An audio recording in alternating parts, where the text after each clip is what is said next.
Thank you for choosing the Dolphin XP-005 portable key cutting machine. This video will show you how to set up your new Dolphin machine. The new Dolphin model comes standard with an upgraded multifunctional M5 clamp, featuring dual sides A and B. Simply loosen the knob to flip the clamp effortlessly. Compatible with the following key types.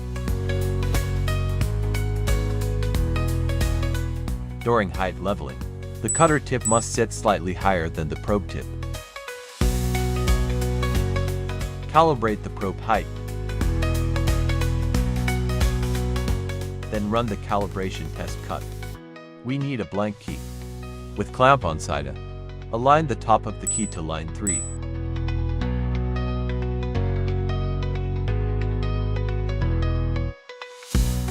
Brush away debris during cutting.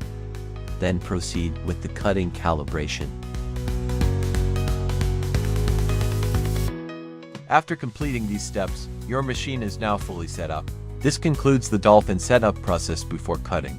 We hope these steps help you effectively. Wishing you a successful start to your locksmithing journey.